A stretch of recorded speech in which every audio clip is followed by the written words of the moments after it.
So it gives me the most page one pleasure ever to introduce my really good friend and fellow Celt and fellow music file and all these different things, Mr. Geraint Jones. How's it going? All You right. okay? Yeah, and I should also say Geraint is from Move It Digital and owns it and runs it and is just a general superstar. Yes, it's all Thank you very much. disappointed with your background. It's not socially distanced enough in terms No, of the Abbey Road thing. But yeah, bless them. Did you see that they've just painted it because yeah, it's the only chance they could get? that was quite incredible, really. Really, it's just. Have you seen the TfL camera thing? The link where you can look at all the CCTV cameras around London. No. I'll send you the link. It's amazing. So it's just you can see Piccadilly, Oxford Street. It's just Ooh, dead. It's quite eerie, actually. need to have a wee look. So Yeah. what we were going to do was, it was part of the pub and restaurant Rebirth series, where we're just trying to give away as much free knowledge as possible to help people. Yeah, So absolutely. we're going to try and do maybe 3 or 4 chats, but this one we're going to focus on SEO sort of 101 and search engine optimization for people that might not know. And yeah, it was just over to you to start talking about it and start giving the knowledge. Yeah, so I've been involved in SEO for over 10 years now. So I started life as an in-house SEO guy, and essentially I was in charge of a big company's website, and I was measured. My KPIs were kind of traffic and conversions to that website by SEO. So SEO has changed dramatically since I've started. So it's got quite a bad reputation. And the reason it's got a bad reputation is that we get spammed by offshore SEO companies promising us the world. But it's big business, and it's big business because it's just so effective. So Google over the years has brought out lots of algorithms, which makes it very difficult to get to number one for a keyword. Mm-hmm.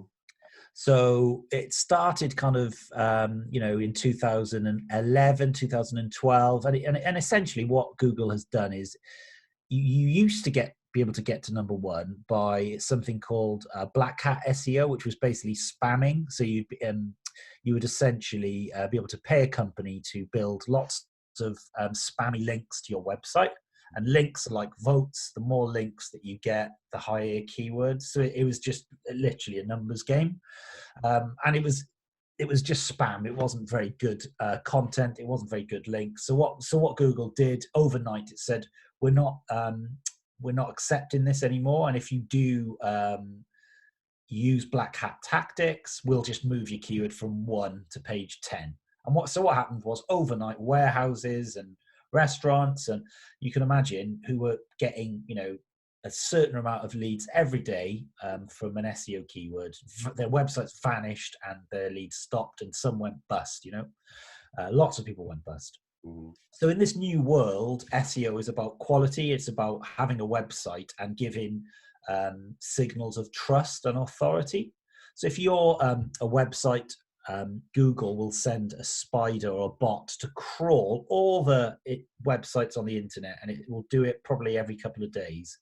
And Google is then, when it crawls your website, it's able to look at it and work out what the website's all about, what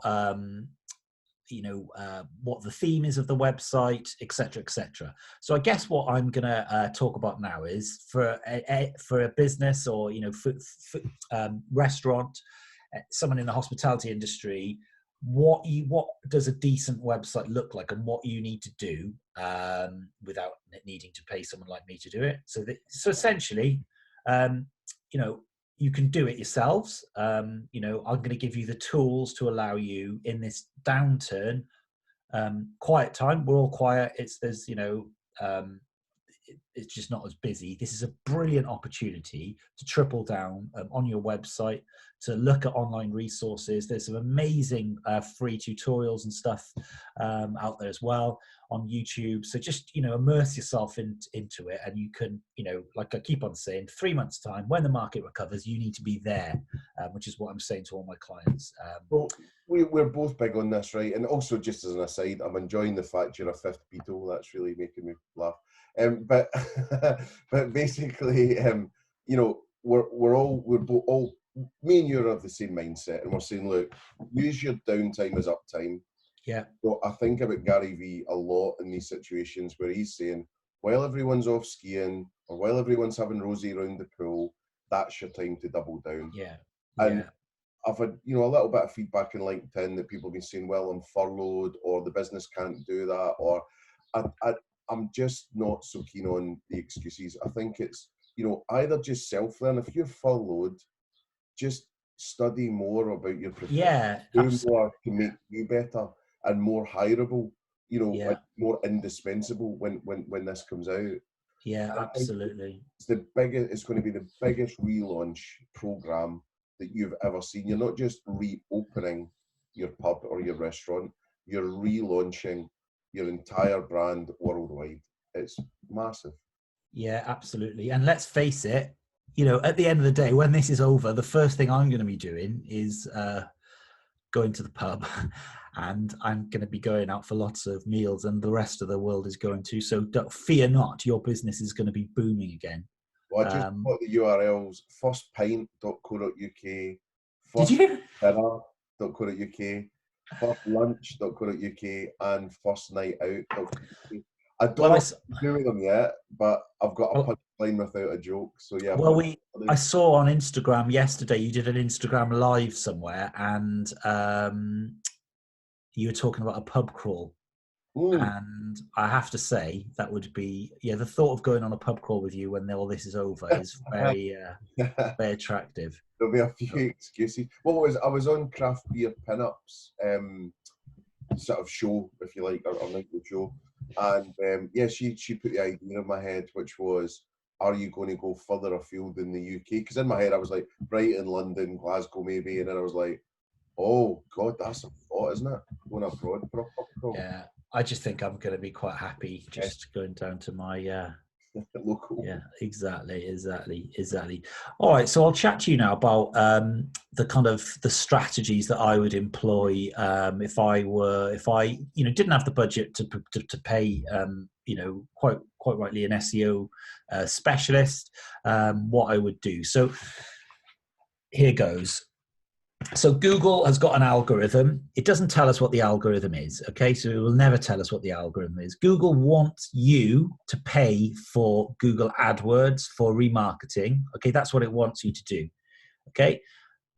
If you're going to get to the top of Google's natural SEO listings, which are the ones below the paid, Google will make it really difficult for you, because at the end of the day, it doesn't want you to be there. It wants you to pay.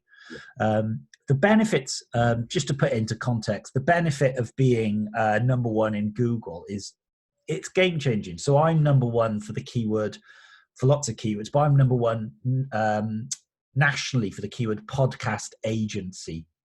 Now, let me tell you now, the inquiries that I get through from huge brands with huge, huge budgets is unbelievable. And so that's like the value to me of that keyword is probably, I couldn't even put a number on it. It's like business changing. And then I'm number one for the keyword Alexa agency as well. So my Alexa's gone off there. So I get inquiries from big brands looking for someone to build voice Alexa experiences. So it's amazing. So, and what I'm going to explain to you now is exactly the same strategy that I've implemented. Mm-hmm. So here goes. So Google won't tell you what the algorithm is, but I can work it out. So there's three sides to the algorithm. There's a technical side. There's a quality side, and then there's an off-site side. So from the technical side, your website technically needs to be brilliant. Okay, so it needs to be secure. So the URL needs to be secure. So there's ways that you can do that by contracting whoever you have the domain with. So it should say HTTPS. Okay, so it needs to be secure and safe, number one. It needs to load fast. Okay, Google hasn't got time. Remember I said that it sends a bot to crawl the website. If your website is slow at loading, it'll just go to the next site and your keywords won't improve. So if your website's not secure, if it's slow, you've got no chance. So these are spiders. Exactly, yeah. So they're crawling. So so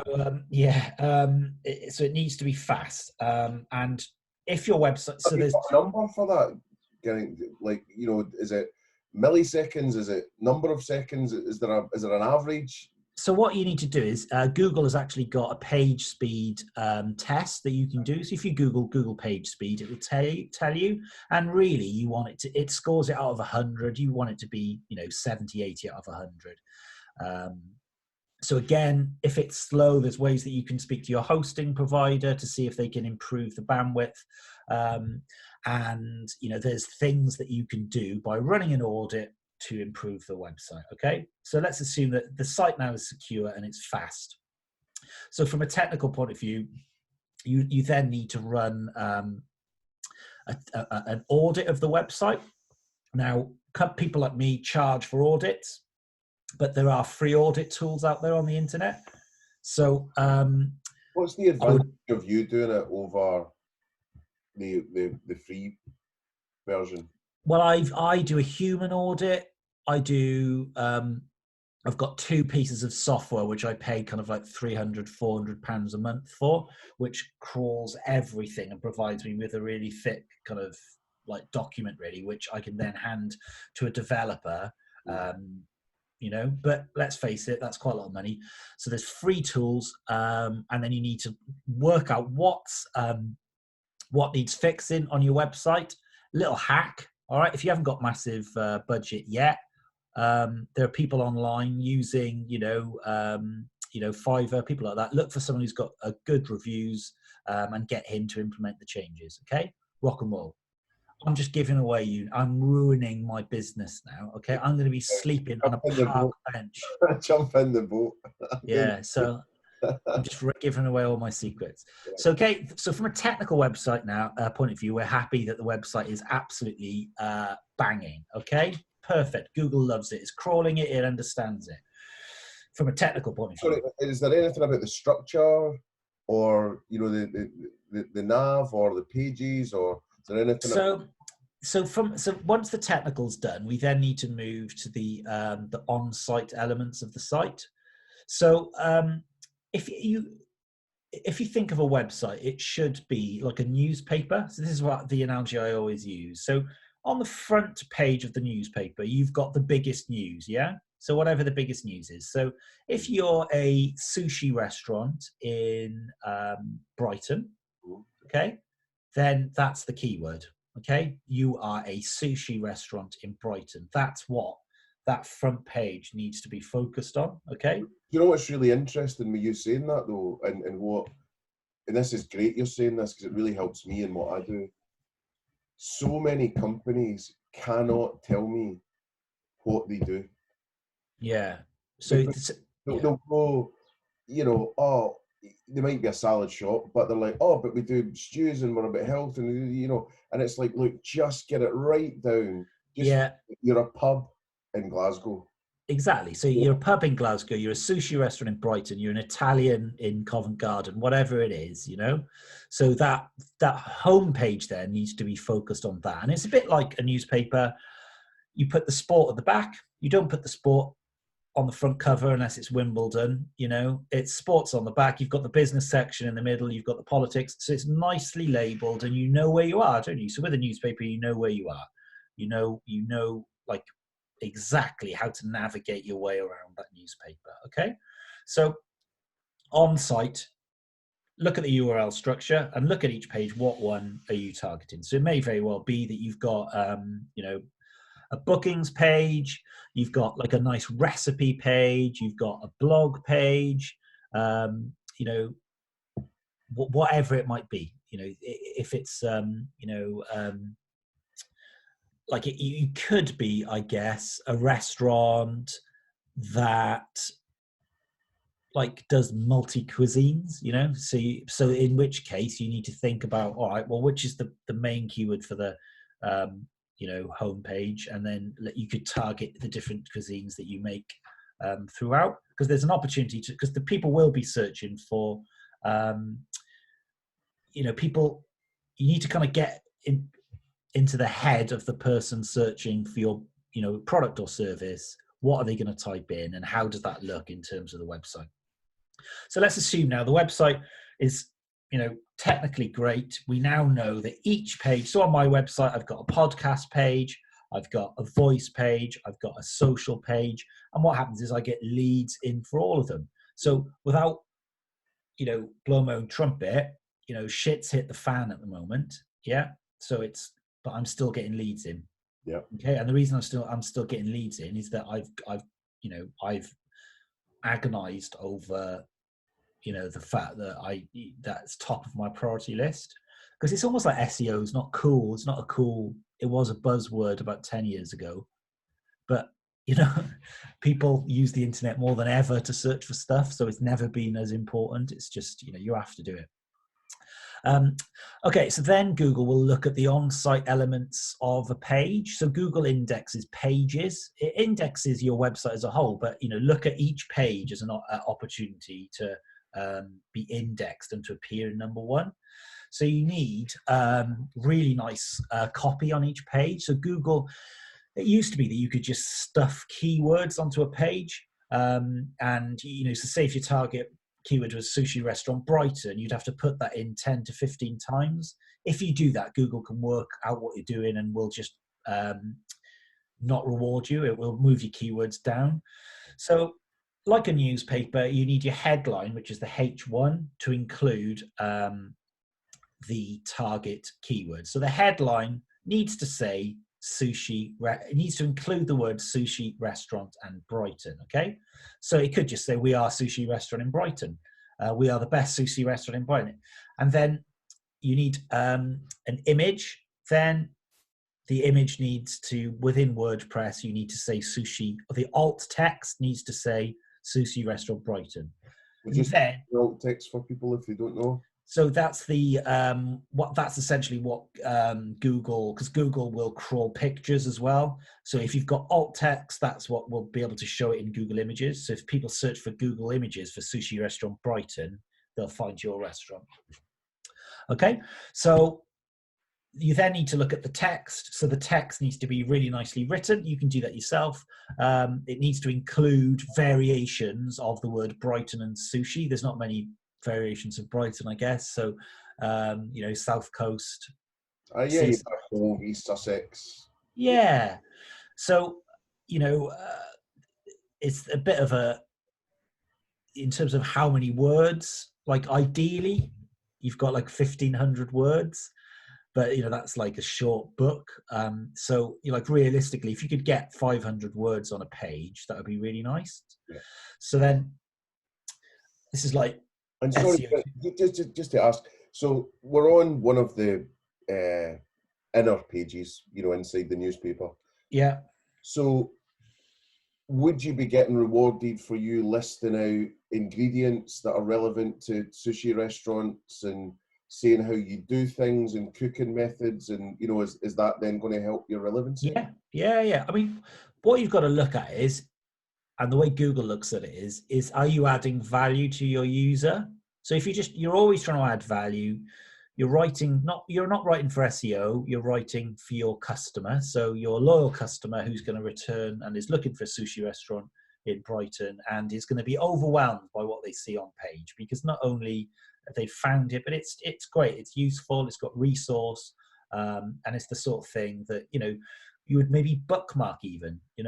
So you bookmark it because it's got brilliant sushi recipes, it's got brilliant sushi videos. It's that sort of thing you could be doing now. You could be recording videos every day ready to put it on your site. Someone I always think about in this is Gizzy Erskine, the chef, and what she did one year was just put up a really good pancake recipe for Pancake Tuesday. Yeah. And I've got that saved and bookmarked, and I've taken photos of it. And, if you could get on your website something that is so useful, and it's things people overlook. Sushi's website, for example, I don't know if they do have it, but it would be really good if you had a page on how to make great sushi rice. Amazing. Yeah, that's the sort of thing I'd keep that forever, wouldn't you? My rice machine broke actually a few years ago, and that was the greatest thing I ever had. My rice machine. First world problems. My sushi. Yeah, it is, man. Yeah. Anyway, so let's changed from the streets of Wales. Move on for my private hell. Well, I'm in Abbey Road now. Look at me. Oh yeah, mates with the Beatles. So we now have a landing page, which is great. It's got loads of nicely written text. So this is a really good hack.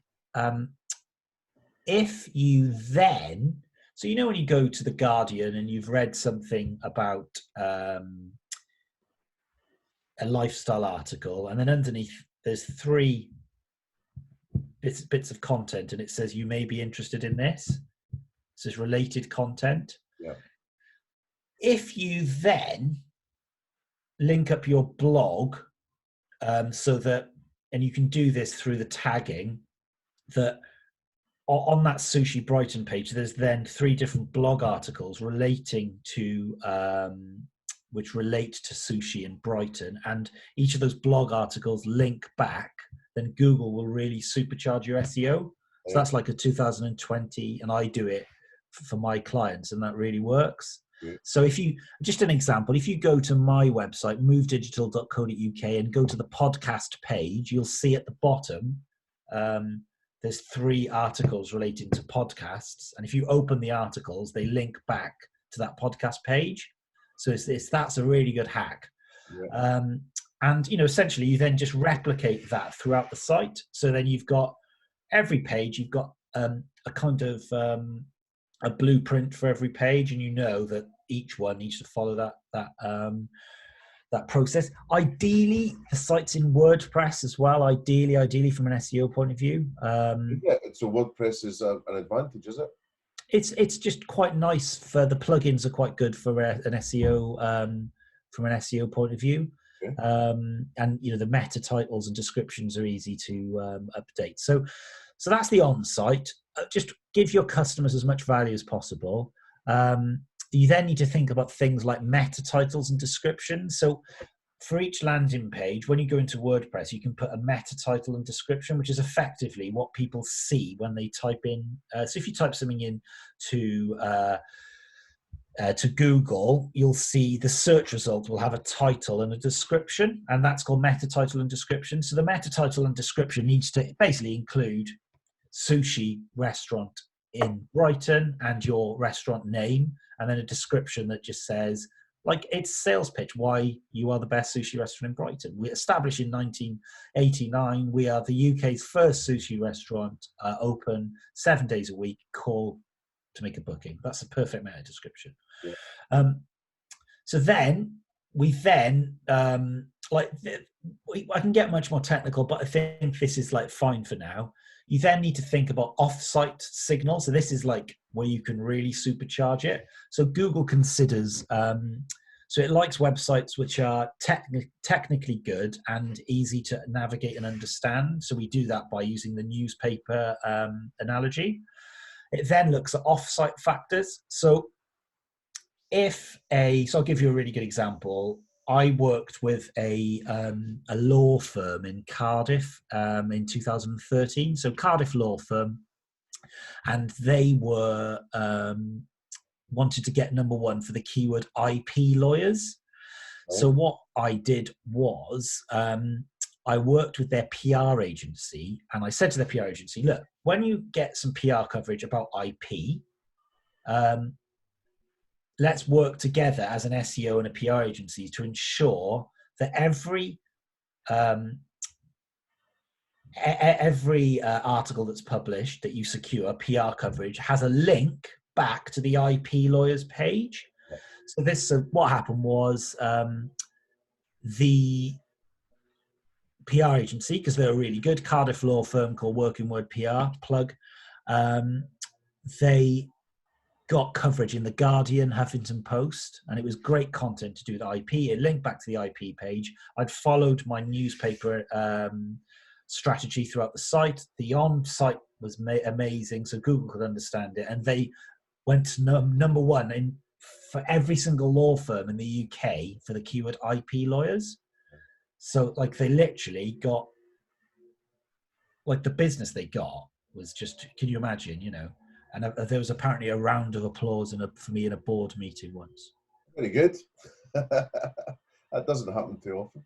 No, and they don't work with me anymore actually, but I don't know what happened there, but they're not number one for IP lawyers anymore. So so that's an example. So, okay, you're a restaurant, your website's perfect. How are you going to get the off-site signals that Google really needs? So you need to think about how can you get another relevant website to link to your website? Okay. So, you know, PR is expensive. So it's not the time for PR at the moment. So what within your ecosystem, who do you know within food and drink, if you're a restaurant, that can link to your website? Okay. So, and don't forget, you want them to link to the page that you want to get to rank, because Google indexes pages. So if you've got if the sushi restaurant Brighton page is the home page, you want them to link to the home page, or if it's an inner page, you want them to link to the inner page. What would you recommend? Sorry? What would you recommend? Do you think people should point people to the home page, or do you think a different page, or the link is where you want the link needs to be where the money keyword is that you want to rank. So ideally, you'd link throughout, have a strategy where you've got links pointing to every page so that every page is ranking well. But that's quite difficult to do. So let's say, for argument's sake, you know, sushi restaurant Brighton is the money keyword, so that's the home page. Yeah. So look at so this is like really valuable now, and this is like why SEO companies charge a lot of money. I'm so sorry, other SEO agencies, that I'm giving away all this. It's great. So look at your ecosystem, and have you got any suppliers that have got websites? Any sushi rice suppliers? Any you know, sushi graded tuna fish suppliers? Any soy sauce suppliers? Any bloggers that you're mates with? Any, you know, whoever it might be.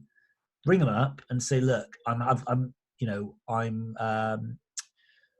working on my SEO. It would really mean the world to me if you would link to my homepage, and I'll do the same back to you. Yeah. So get them to link to the homepage. So it's asking for LinkedIn recommendation. There's a lot of that. I'll scratch my back if you scratch mine.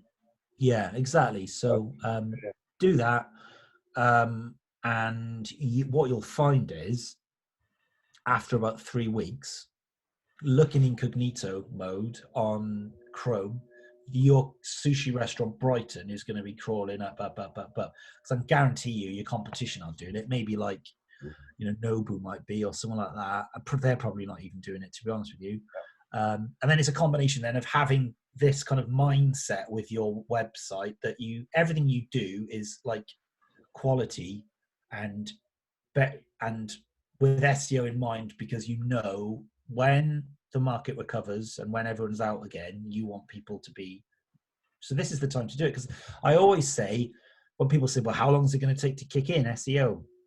I always say, you know, 3 to 6 months for you to see an impact. So really, you could spend 3 months now just, you know, really focusing in on the SEO, and you're really going to get the rewards.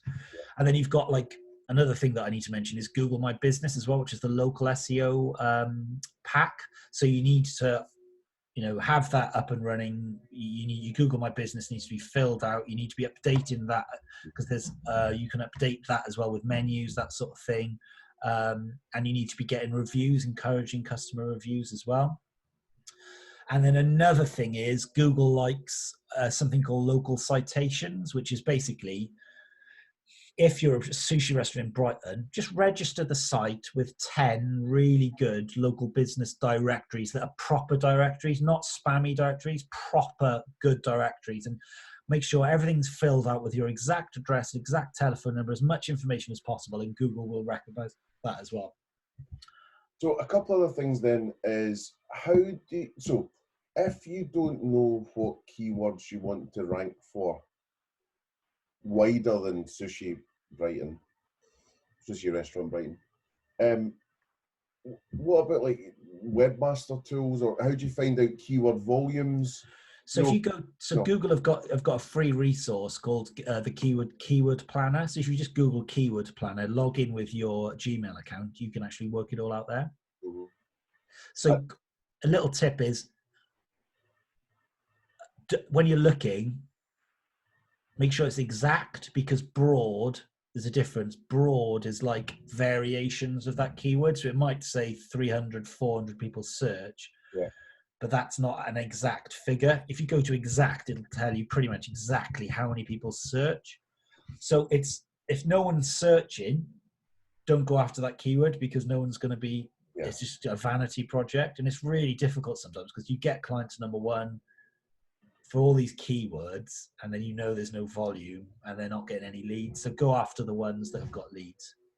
And what about when you search, you see these wonderful websites where they kind of own the space. So they've got local listings working for them, but also, when it's like, instead of it just saying Yo Sushi, one line, it's all stacked out saying Yo Sushi, little paragraph, then there's all maybe 6 or 8 links, to pages. How do you go about that? That's through Google My Business as well. It's for food and drink, it's kind of changing constantly. So that My Business thing is where you need to be like live and breathe in a way. And you need to be like filling it out and ensuring that you just don't just like really focus on it. There's like featured snippets as well. So like there's an opportunity if you just Google featured snippets, and there's advice on, when like you type in a longer term,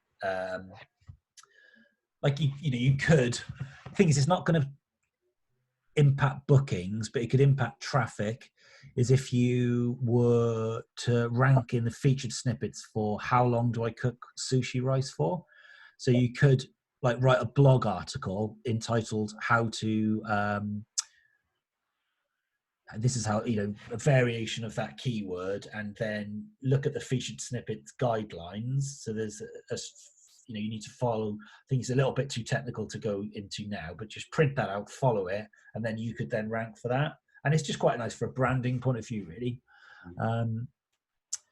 And then you need Google Analytics on your site as well, and you need to be tracking things like what like where visitors are, how they're finding you. So are they finding you from Google AdWords? Is it SEO?